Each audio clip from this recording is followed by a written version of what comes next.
Skeptics, How to Waste Your Precious Life. Just emulate the skeptics in this story, about the most investigated medium ever, Leonore Piper, and the lifelong dishonest, deluded, criminal behavior of skeptics toward her. The most investigated medium ever. I shall not commit the fashionable stupidity of regarding everything I cannot explain as a fraud. Carl Jung. One of the most spectacular and outstanding mental mediums who ever lived was the American Mrs. Leonore Piper from Boston. No one, not even the most hardcore close-minded skeptic, after investigating her mediumship for a period of almost 30 years ever suggested fraud. But only after wasting decades of their own lives. Fraudulent claims of fraud toward mediums. Professor William James, professor of psychology at Harvard University, personally organized seances for her for a year and a half. Then Professor Richard Hodgson, professor of law, the greatest and most notorious debunker in the world, took over. And finally Professor James Hyslop, professor of logic and ethics from Columbia University, took control of the investigations. Together they brought hundreds of sitters to her under false names. They hired detectives to follow her, and intercepted her mail. She was taken to England where she knew no one, and arranged for her to stay with members of the British Society of Psychical Research, where she could be constantly monitored. She would go into a trance, then a control intelligence from the afterlife by the name of Dr. Finuit would take over and start to give a great deal of accurate information and messages from those who had passed on. Just one example from the many thousands of examples over many decades, where Mrs. Piper was deadly accurate in her mental mediumship, was when the Rev. and Mrs. Sutton participated in a seance in 1893. The Suttons, according to Richard Hodgson's report, were highly intelligent people. They participated in a seance with Mrs. Piper to see if they could contact their little girl, who had recently died.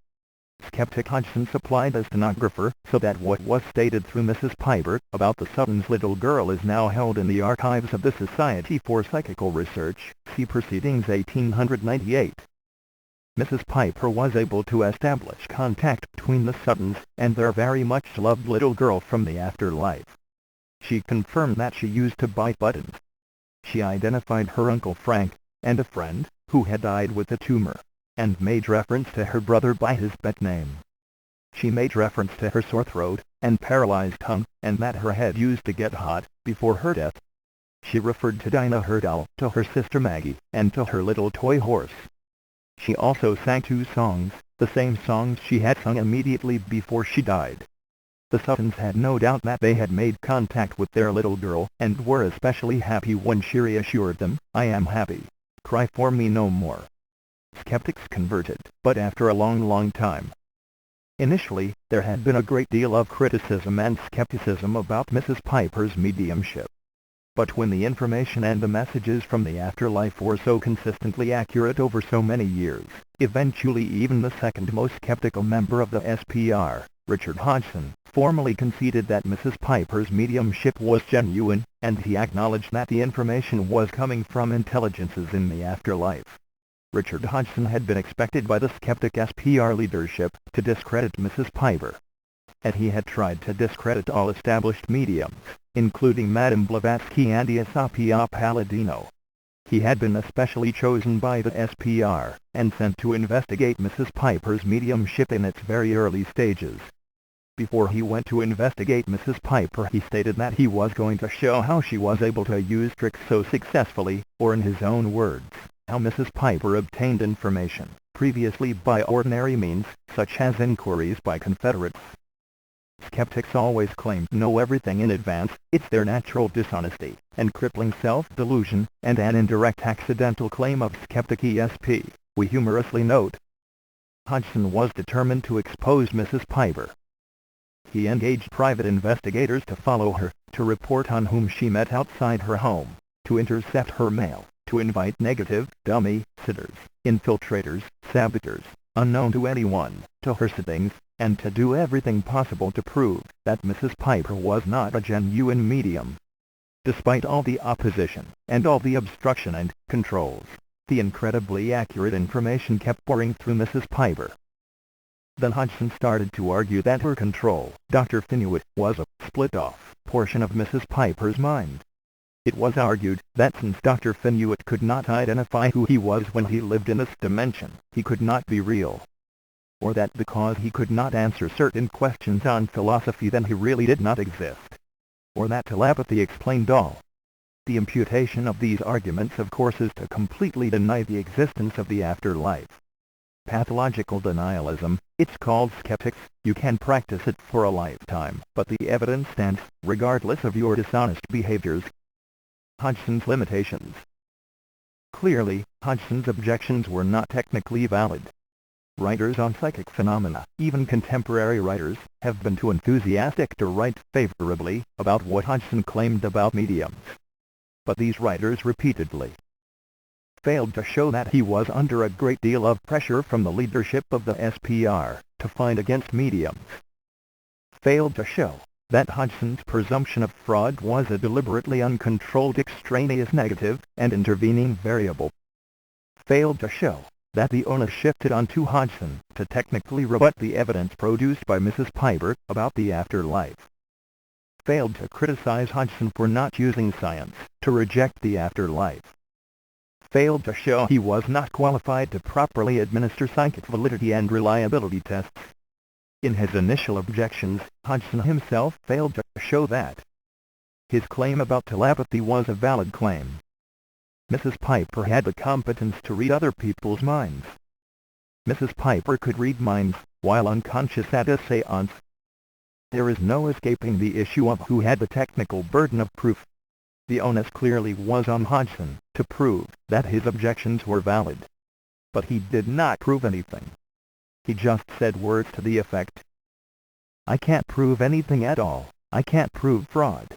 I can't prove cheating. I can't prove trickery against Mrs. Piper, but trust me, don't believe anybody else except me, just believe me, because only I have the truth about these things, but no one else has." It's a common delusion of skeptics that everyone else is deluded but them. That kind of personal, intentionally prejudicial, unsubstantiated dogmatic claim was not the professional way to present rebuttals then, nor is it today. We know that subsequently, Hodgson was to swallow his objections, his rejections, his arrogance, his intransigence against the acceptance of psychic phenomena, and to reluctantly confess that spirit communication was the only explanation for the consistently accurate information he and others received. It was really most absurd for these SPR investigators, after continuously receiving brilliant and deadly accurate information about hundreds of different things, to claim that it was not possible for an afterlife intelligence to be guiding Mrs. Piper. The situation arose that a great number of people accepted Mrs. Piper's afterlife evidence because they received accurate information, but the closed-minded skeptical leadership of the SPR didn't.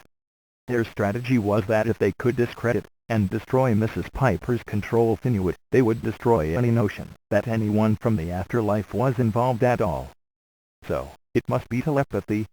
When the closed-minded failed to discredit Mrs. Piper, their new attack was that Mrs. Piper, while in trance, that is, while she was totally unconscious, was reading the minds of those who were at the séance, and the minds of others, who were hundreds of miles away from where the séance was taking place. There is something most bizarre when the leading skeptics of the Society for Psychical Research, like Hodgson initially, and Frank Podnoer, who had never accepted telepathy, turned around and claimed it must be telepathy. When the evidence Mrs. Piper was providing for the afterlife was objective, scientific, foolproof and absolute. Pathological denial, you see, here, dear skeptics. It's an illness like kleptomania, or OCD, or anorexia. The facts about Mrs. Piper are not in dispute. Different authors acknowledge that Dr. Finuit was her first control. But then one of Hodgson's own skeptic friends, George Pellew, died suddenly, and he took over from Dr. Finuit, manifesting through Mrs. Piper when she was in trance. Hodgson was now in a unique position to ask his dead friend thousands of questions about their relationship. Over the years Mrs. Piper, or more correctly George Pellew speaking through her, answered his thousands of questions correctly. An incredible test was then made possible. Over several months Hodgson introduced over 150 sitters at seances to the entranced Mrs. Piper. 30 of these had known George Pellew while he was alive, the others had never met him. George Pellew was able to correctly identify all of the sitters whom he had known. Most of them sat and talked and reminisced with George Pellew, speaking through Mrs. Piper, as if he himself was there in the flesh. His only mistake was to fail to identify a person whom he had not met, since the person was a very small girl. These meetings were so absolutely impressive that skeptic Richard Hodgson wrote his report explaining in detail why he was so wrong in his earlier reports, and that now he had irretrievably accepted the existence of the afterlife. He claimed that he had communicated with intelligences from the afterlife, and he couldn't wait to get there himself. Personal experience was the trigger. Richard Hodgson's hardcore skepticism had led him to committing some of the most horrific blunders in psychic history. But they came to an end with Mrs. Piper. Leading skeptic Hodgson verified the existence of the afterlife, saying, "At the present time I cannot profess to have any doubt, but that the chief communicators, to whom I have referred in the foregoing pages, are veritably the personalities that they claim to be, that they have survived the change we call death, and that they have directly communicated with us, whom we call living, through Mrs. Piper's entranced organism, S.P.R. Proceedings Volume 13, 1898. This was quite amazing. Here was someone whose earlier immaturity, relative incompetence, and inexperience had helped to destroy the credibility of two international mediums, whom he did not take the time to fully investigate. When he did investigate Mrs. Piper, he accepted the afterlife, because the consistently accurate evidence over the years just would not go away. Hodgson was defeated by a mental medium, and he knew it. Mrs. Piper, the brilliant gifted American medium, repeatedly won other battles against closed-minded, many times dishonest negative skeptics. History records this most exciting victory of genuine, psychic mediumship communicating with intelligences from the afterlife. And some giants of science were humbled. Some of the most eminent scientists and scholars, after scientifically investigating Mrs. Piper's mediumship, unanimously agreed in absolute, unqualified terms, that Mrs. Piper had proved the existence of the afterlife. According to Nobel Prize winner Professor Rich's authoritative book about psychic phenomena, Our Sixth Sense, 1927. Professor William James from the United States, initially a hardcore skeptic, and one of the most inspirational and intellectual giants of his time, admitted, "I am absolutely certain that Mrs. Piper, in a state of trance, knows things of which it is impossible that she should have had any knowledge in the waking state." Richet 1927, page 128. Professor Hyslop, professor of logic and ethics from Columbia University, in the United States, a most obdurate close-minded skeptic, who for many years disseminated much anti-psychic propaganda, just like James Randi, eventually conceded to the genuineness of Mrs. Piper's mediumship. He founded the American Society for Psychical Research, and wrote books on the evidence for survival science, and a future life, Psychical Research, and the Resurrection, Psychical Research and Survival, 1913, Life After Death, and Contact with the Other World. Yes, a skeptic wrote those titles. In Life After Death, 1918, former skeptic Hyslop famously wrote, "I regard the existence of discarnate spirits as scientifically proved, and I no longer refer to the skeptic as having any right to speak on the subject. Any man who does not accept the existence of discarnate spirits, and the proof of it, is either ignorant or a moral coward. And I give him short shrift, and do not propose any longer to argue with him on the supposition that he knows anything about the subject." Basically, pseudo-skeptics, militant atheists, on or offline, are not worth listening to on the subject of discarnate spirits, as they know nothing, due to their mental condition of lifelong robotic denialism. So dear skeptics, you too can waste your entire lifetime issuing habitual fraudulent denials, and being mentally disabled, unable to evaluate afterlife evidence, like average people quietly do. Your perennial denials are lies to yourself, so prolific it underlines your habitual pointless criminal behavior. Dear skeptic, is that the miserable life you want? Randi-esque skeptics, Hyslop, and Hodgson realized they had been wrong all of their lives, always wrong. Always lying to themselves and others. That practice is injurious to self and others. So why do you copy this behavior, dear online skeptic, wasting your precious life